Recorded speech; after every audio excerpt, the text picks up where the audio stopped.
할렐루야. 옆 친구 한번 이렇게 인사할까요? 우리 사랑해요. 시작. 자, 얘들아, 사랑의 마음을 표현할 때 상대방의 기분을 행복하게 해줄 때 가장 좋은 게 뭔지 알아? 칭찬해 주는 거예요. 칭찬. 그래서 칭찬을 갑자기 하라고 하면 벌써 할 말이 많네. 의외네요. 자, 어려운 친구가 있을 것 같아서 이렇게 인사해 볼게요. 칭찬할 때 어떻게 인사하냐면 참 예쁘다, 참 잘생겼다 이렇게 해볼까요? 시작. 자, 한 번 더 인사할 때 이렇게 인사해 볼게요. 난 너의 외모가 부러워. 자, 시작. 자, 난 너의 눈이 참 매력적이야. 시작.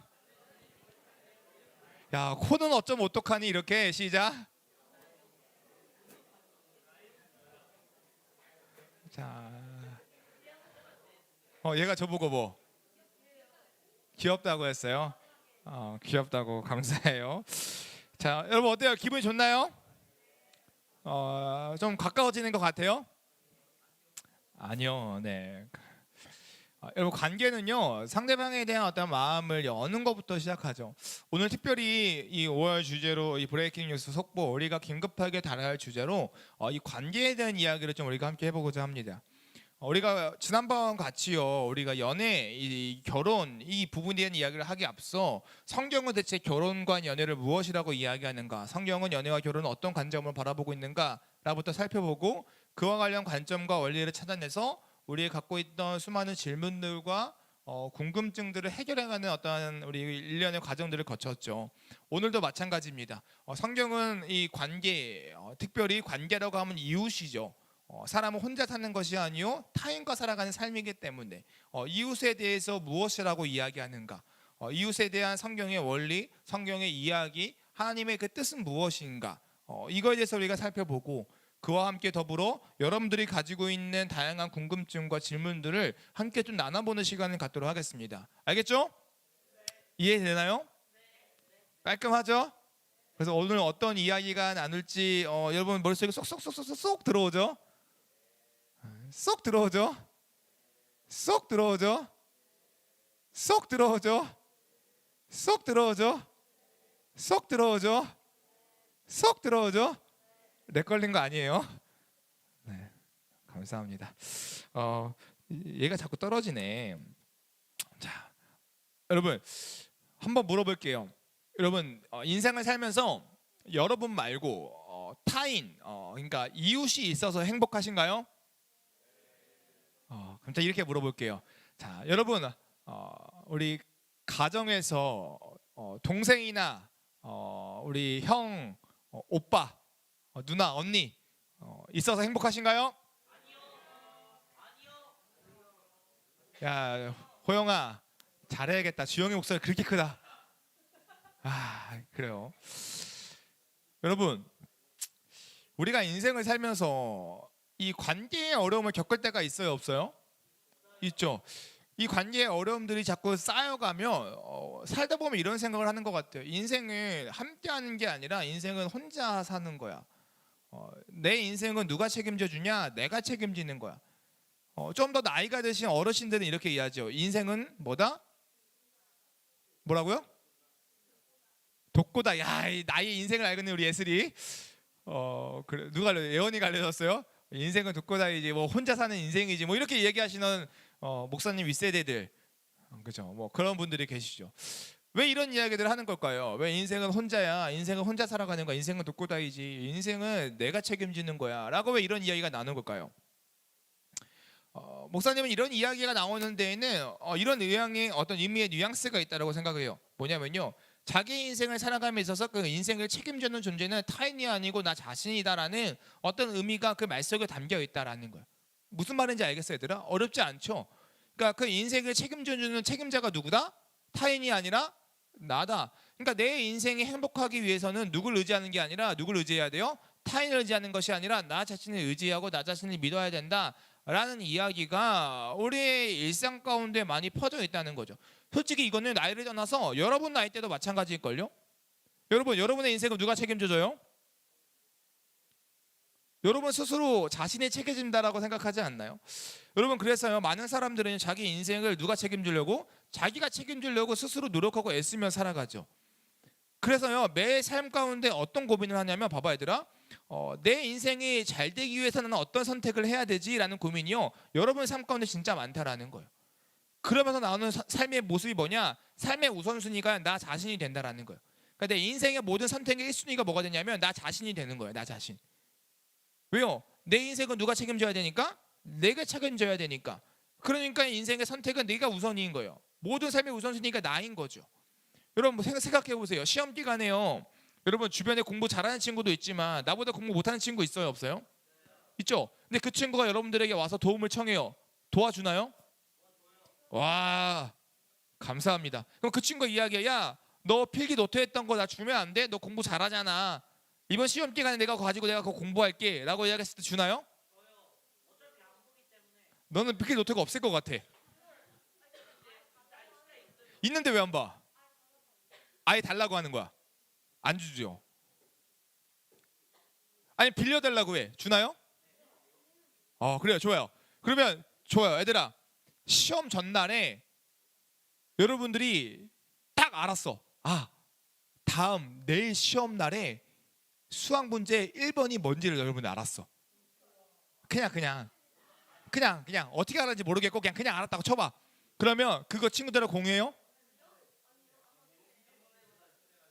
뭐라고요? 그러니까 어떻게 알았다고 쳐. 꿈에서 나왔어.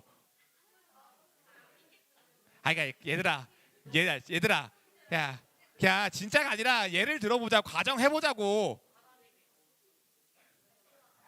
에이 아니 하지 마. 취소. 무슨 말이냐면요. 모든 삶의 선택이 우선순위가 누구냐면 나라는 거예요. 이게 너무 익숙하다라는 거죠. 너무 익숙하다라는 거예요. 여러분 그래서요 우리의 삶의 모든 관계는요 이러한 삶의 우선순위를 두고 사람을 대하는 거죠. 이웃을 대한다라는 거예요.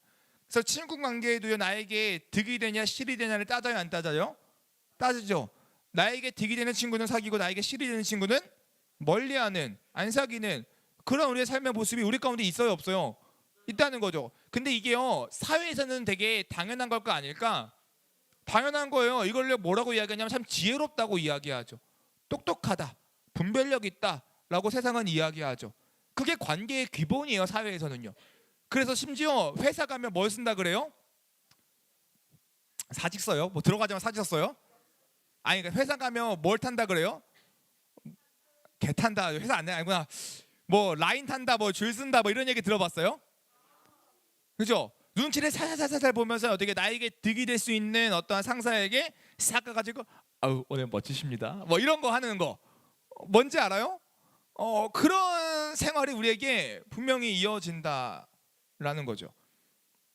여러분 그래서요 이 인생을 살다 보면요 어떤 경우가 오냐면 내 뜻대로 내 상황대로 이것이 풀릴 때가 있지만 내 뜻대로 내 상황대로 풀리지 않을 때가 분명히 있어요. 그럴 때 어떤 생각이 드냐면 하나님께서는 왜 이렇게 힘들게 우리를 살아가게 하시지? 왜 나에게 이런 친구를 주셔서 나를 이렇게 어렵게 하시지? 왜 나에게 이 수많은 관계들을 허락하셔서 나를 이렇게 마음에 힘들게 하시지? 차라리 이런 관계가 없었더라면 그냥 정말로 이 세상에 사람 한 명만 딱 창조하시고 그 사람 한 명만으로 모든 것들 누리게 하셨더라면 이런 어려움을 겪지 않게 하셨을 텐데 않았을 텐데 왜? 이런 마음의 어려움과 질문들이 우리 가운데 성도라면 생긴다라는 거예요. 하나님을 믿는다면 하나님한테 묻는 거죠. 하나님 왜요? 대체 왜? 여러분 성경은요 분명히 이야기하기를 사람이 창조되었을 때 이 창조의 원리와 창조의 목적이 이 관계에 있다라고 성경은 이야기해요. 이 사실은 우리가 부정할 수 없어요. 창세기 1장 27절에 얘들아 봐봐. 이런 말씀이 있다. 읽어줄게. 하나님이 자기 형상 곧 하나님의 형상대로 사람을 창조하시되 남자와 여자를 창조하시고 라고 이야기하고 있어요. 태초에 하나님이 사람을 창조하셨을 때 남자와 여자를 창조하셨대요. 남자와 여자를 창조하셨다라는 거는요 하나예요 둘이에요? 둘이에요. 둘이라는 것은 이 둘 사이에 어떤 관계가 있다라는 거예요 없다라는 거예요? 있다라는 거예요. 하나님이 사람을 창조하셨을 때 혼자 살아가는 인생으로 창조하시는 것이 아니라 둘로서 함께 서로 돕는 배필로서 함께 도와가며 관계 맺으며 함께 협력하여 살아가게 창조하셨다라고 성경은 이야기해요. 이게 인간을 창조하셨다 창조의 원리죠. 여러분, 이 창조 원리는 우리가 부정할 수 없는 거예요. 그렇게 창조되어졌다면 인간은 마땅히 그렇게 살아가야만 하는 존재인 거예요. 예를 들어서 이거예요.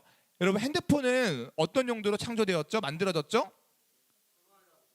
요즘에는 게임하려고 뭐 여러 가지 용도로 사용이 되었죠. 그럼 그 용도로 어떻게 사용되어져야만 핸드폰이 맞게 쓰여지는 거죠. 여러분, 핸드폰으로 못질하면 돼야 안 돼요? 핸드폰으로 못질하면 돼야 안 돼요? 맞아요. 누구예요? 핸드폰 줘요, 못질하게. 아니 하면 아빠한테 누구한테 맞아요? 형한테? 그럼 무슨 말이에요? 누구한테 맞냐고? 헛소리예요. 자, 여러분, 핸드폰을 못질해주세요? 안 되죠. 이거는 전화하고 카톡하고 게임하고 유튜브 보고 그런 용도로 쓰여지게끔 창조됐다는 거죠. 그러니까 그렇게 써야 되는 거예요. 사람도 마찬가지예요. 하나님께서 남자와 여자를 창조하셨을 때 남자와 여자를 창조하시면 둘의 창조예요. 관계를 맺음이죠. 더 특별히 오늘 말씀 보면 이런 말씀이 있어요. 하나님께서요, 사람을 창조하실 때 누구의 형상대로?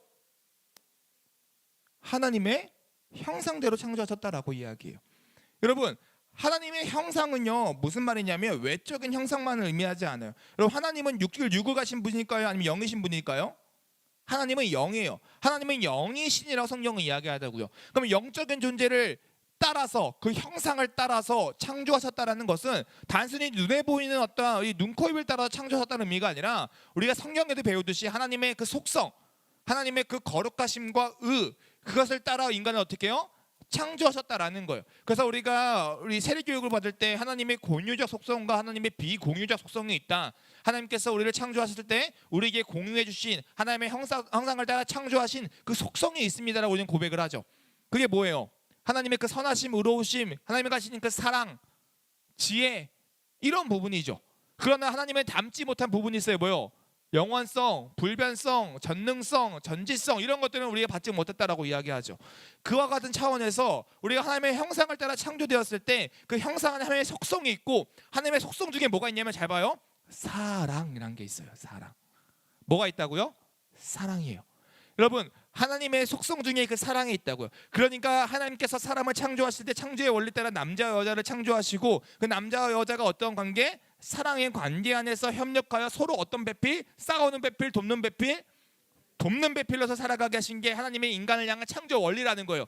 마땅히 우리는 그렇게 이제 살아야 돼야 정상적인 사람으로 살아갈 수 있다라는 거죠. 이게 우리가 살아가는 정말로 원래 우리들의 모습이어야 된다라는 거예요. 여러분, 그래서 오늘 우리가 읽던 말씀에도요, 뭐라고 이야기하냐면요, 물어요. 예수님, 하나님의 첫째 된 계명이 무엇입니까? 무엇이 하나님의 뜻입니까? 물어요. 그러니까 뭐라고 이야기하냐면, 그래, 먼저 알려줄게. 첫째는 뭐냐면 하나님을 사랑하는 거야. 그리고 둘째는 첫째와 똑같은 건데 뭐냐면 내 이웃을 내 자신과 같이 사랑하는 거야 라고 이야기하죠. 여러분, 이게 뭐예요? 하나님의 뜻이 무엇이라고 이야기해요? 우리를 향한 하나님을 사랑하는 것과 또 누구를? 이웃을 사랑하는 거야. 그게 하나님의 뜻이야. 창조 원리야. 인간을 향한 하나님의 뜻이야 라고 이야기한다라는 거죠. 이처럼요, 여러분, 정말로 하나님께서 우리에게 말씀하시기를 뭐예요? 사랑해야 하는 존재라고 이야기하는 거예요. 내 이웃을, 내 옆에 있는 친구들을 사랑해야 된다. 너희들 사랑하게끔 만들었어. 내가 창조할 때부터 나의 형상을 따라서 그 이웃을 사랑하게끔 만들었어. 성경은 이야기하고 있는 거예요. 여러분, 그래서요, 물어볼게요. 자, 얘들아, 우리는 이웃을 사랑해야 돼요, 안 해야 돼요? 다 같이 해야 돼요, 안 해야 돼요? 해야 돼요, 안 해야 돼요? 그러면 잘 생각해 보세요. 어떤 이웃을 사랑해야 돼요? 지우야, 뭐라고요?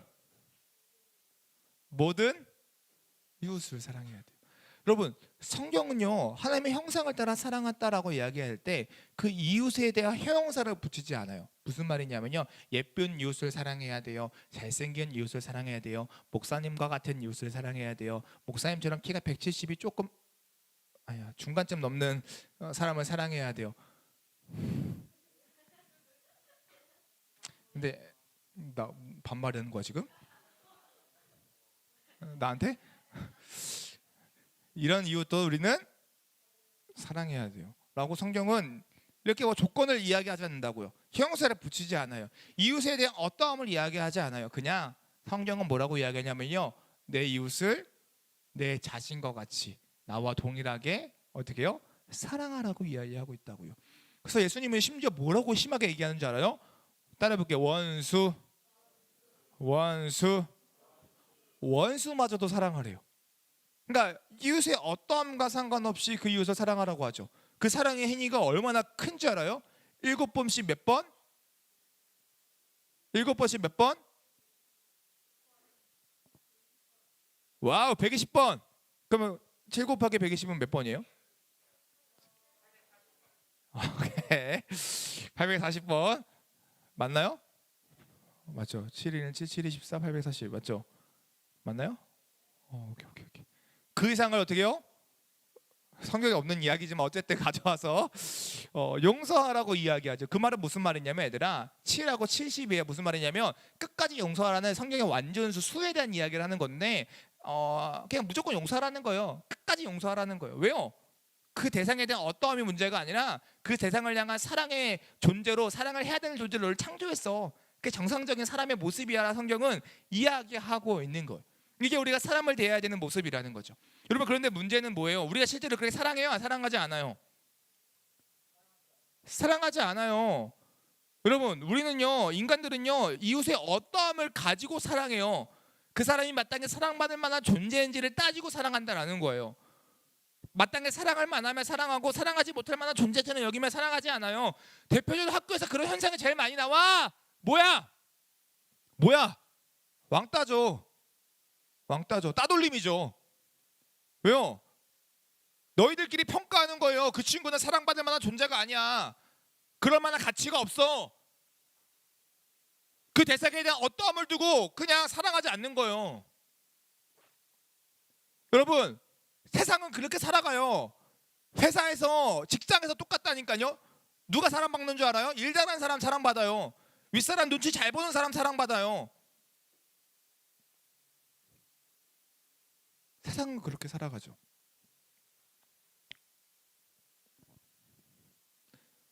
우리는 그렇게 살아가지 못한다라는 거예요.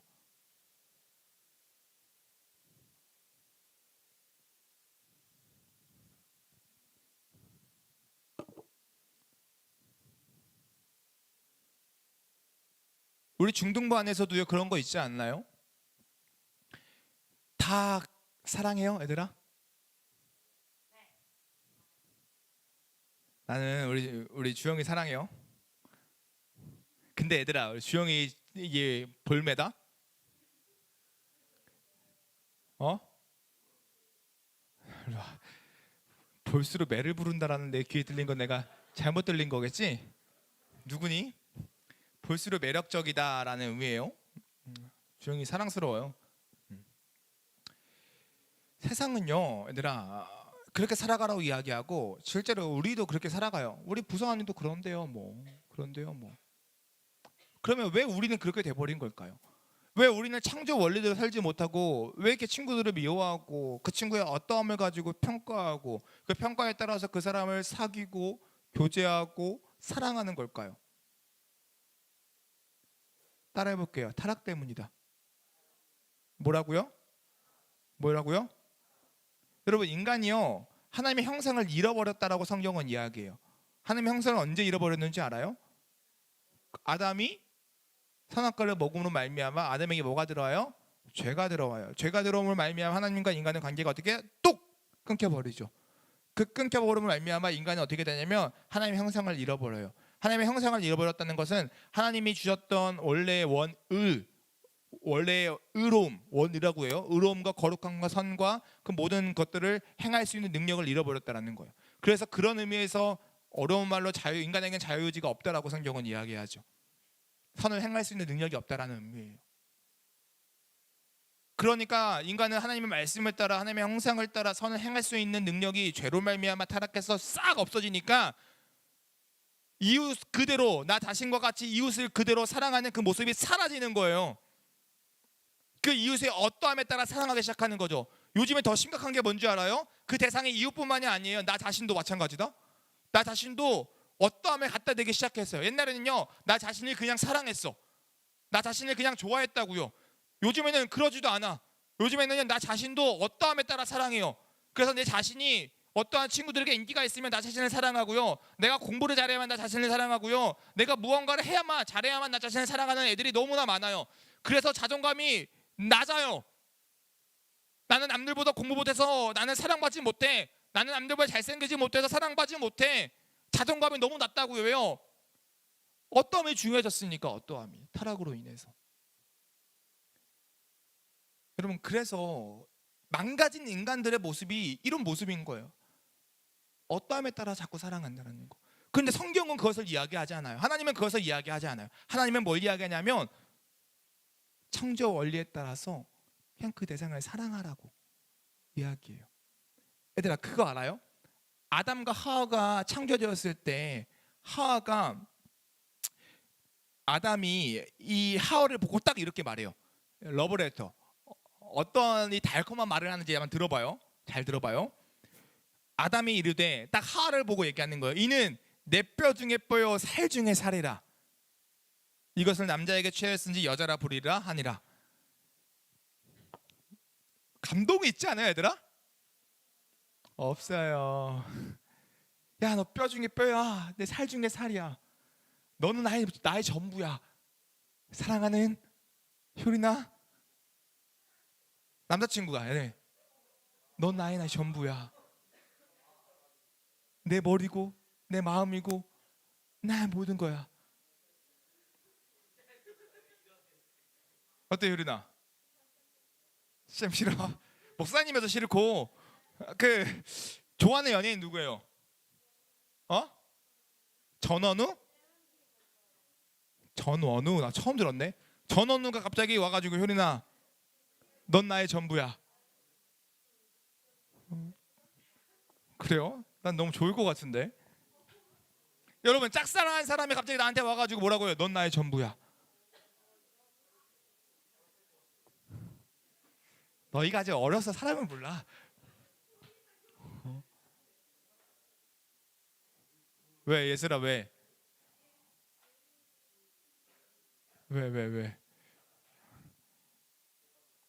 무슨 말이에요? 사랑이 넘쳤다는 거죠. 그 사랑을 표현했다라는 거죠. 그게 창조의 원리였어요. 사랑이 넘쳐서 흐르는 게 하나님이 인간을 창조했을 때 창조의 원리였다라는 거예요. 여러분, 그런데 우리는 안 그렇다라는 거죠. 그러면 이제 물어야 돼요. 원래 창조 원리가 이웃의 어떠함에 따라서 사랑하는 것이 아니라 그 이웃을 그대로 나 자신과 같이 사랑하라고 하신 게 하나님의 창조의 원리였고, 그러나 오늘날 사회는 죄로 말미암아 망가져서 타락으로 말미암아 망가져서 그렇게 살지 못하는 사회라면 그 사회를 살아가는 우리들은 정말 하나님의 말씀에 따라 살아야 되는데 그 이웃의 어떠함이 아닌 정말로 그 이웃을 그대로 사랑하며 그렇게 관계를 맺어가며 살아가야 되는데 우리는 그러면 어떻게 할 수 있습니까? 라고 우리들이 궁금해하고 물어야 되는 거죠. 여러분, 근데요, 이 궁금증과 이 물음은요 되게 쉽게 해결돼요. 그게 뭐냐면 따라해볼게요. 복음. 여러분, 복음의 핵심이 뭔지 알아요? 따라해보세요. 하나님의 형상으로서의 회복. 복음의 핵심은 뭐냐면 구원인데, 구원의 의미가 뭐냐면요, 하나님의 형상으로서 회복되었다는 게 구원이에요. 하나님의 형상으로서 회복이 뭐예요? 창조 원리에 따라 인간이 다시금 그렇게 살 수 있게 되어졌다라는 거예요. 이웃을 그렇게 사랑할 수 있는 존재로 바뀌었다라는 거예요. 세상 사람들이 그렇게 살지 못하지만 우리가 예수님을 믿음으로 말미암아 구원받아서 이제는 그렇게 살 수 있는 존재로 바뀌었다라는 게 복음이고, 그게 정말로 생명의 말씀인 거예요. 복된 소식인 거예요. 그래서 이제는 우리 살 수 있다라는 거죠. 근데 그게 헛소리가 아니에요. 근거가 있는 말씀이에요. 성경은 뭐라고 이야기하냐면요, 우리의 구원의 가장 중요한 그 사역을 일을 하시는 분 한 분을 소개하는데요, 그게 누구냐면요, 보혜사 성령님이에요. 우리를 도우시고 살피시는 성령님. 성령님께서 우리와 함께 하셔서 우리에게 예수님을 향한 믿음을 부어주신대요. 그 믿음으로 말미암아 우리가 그리스도를 믿게 되고 그 믿음의 고백의 통로가 되어서, 따라해볼게요, 예수님과 우리가 한 몸을 이룬다라고 성경은 이야기해요. 뭐라고요? 예수님과 우리가 한 몸을 이룬다라고 이야기해요. 누구의 일하심 때문에? 성령님의 일하심 때문에. 그래서 여러분, 이 성령님의 일하심 때문에 우리가 구원을 받아서 그 그리스도와 한 몸을 이루게 되고, 그 성령님의 일하심을 통해서 우리가 변화되기 시작한 거예요. 하나님의 창조의 원리에 따라 살아갈 수 있게 됐다라는 거죠. 그래서 성경은요 갈라디아서 이런 말씀이 있다. 예수님을 믿고 구원받은 자들은 성령으로 말미암아 새 사람으로 살게 됐는데 그거에 따라 어떻게 되냐면 새로운 열매를 맺게 된다라고 이야기해요. 그게 성령의 열매예요. 그게 성령의 열매예요. 갈라디아서 5장 말씀이죠. 목사님 읽어줄게요. 잘 들어봐요. 오직 성령의 열매는 사랑과 희락과 화평과 오래 참음과 자비와 양성과 충성과 온유와 절제니 라고 이야기해요. 그러니까 구원받은 자는, 새 사람이 된 자는 이제는 그 죄의 어가 망가진 인간의 모습에서 벗어나서 이 성령의 열매를 맺으며 살아가는 사람이 된다라는 거예요. 사랑하게 되고요, 기쁨이 넘치고요, 그 마음에 화평이 넘치고요, 그 나를 향한 아픔과 괴로움을 주는 그 대상에게 오래 참을 수 있는 오래 참음이 생기고요, 자비가 생기고요, 양선이 생겨요. 양선은 뭐냐면요, 본유죠. 가만히 있어도 마음에 우러나오는 선함, 이런 걸 의미해요. 그 양선이 생기고요, 또 충성, 그리스도 향한 충성이 생기고요, 또 온유, 부드러움이 생기고요, 절제, 참는 거, 인내하는 거, 이런 것들이 생긴대요. 이게 성령의 열매래요. 그게 성도라는 거죠. 우리는 이제 그렇게 살 수 있다는 거죠. 여러분, 그래서요 이 22장 22절과 23절에 이렇게 이야기하고, 잘 봐봐요. 25절에 잘 들어봐요. 진짜 중요해. 얘들아 봐봐. 잘 들어봐. 만일 우리가 성령으로 살면 또한 성령으로 행할지니 라고 성경은 이야기해요. 우리가 성령으로 살면 또한 성령으로 행할지니. 성령으로 산다는 게 뭘까요? 구원받았다라는 거예요. 구원받았으면 어떻게 해요? 성령으로 성령의 열매를 맺게 될 거야. 성령으로 구원받았듯이 성령으로 성령의 열매를 맺을 거야. 그래서 하나님이 너희를 창조하셨던 그 인간의 그 원리대로 너희는 살아갈 수 있어. 다만 너희가 기억해야 하는 건 뭐냐면, 너가 하려고 하지 말고 성령께서 너희를 통하여 일하셔서 구원하셨던 것처럼 오늘도 성령을 의지하면서 그 창조의 원리가 무엇인지 기억하고 그 창조의 원리에 따라 성령을 의지하며 살아가. 그 이웃의 어떠함에 따라 사랑하지 말고 이웃을 그대로 사랑하려 성경은 이야기한다라는 거예요. 얘들아, 자, 목사님 볼게요. 지금까지 성경이 이야기하는 이 관계에 대한 이야기를 하는 거예요.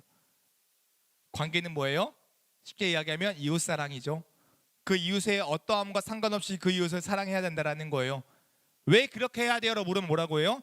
그렇게 그냥 창조되었어요가 답이에요. 근데 왜 그렇게 못하나요? 인간이 죄로 인해 망가졌기 때문이죠. 그러면 망가진 우리는 어떻게 이거 할 수 있는데요? 성령님의 일하심으로 우리는 할 수 있어요. 되게 심플한 답이에요. 심플한 문제예요.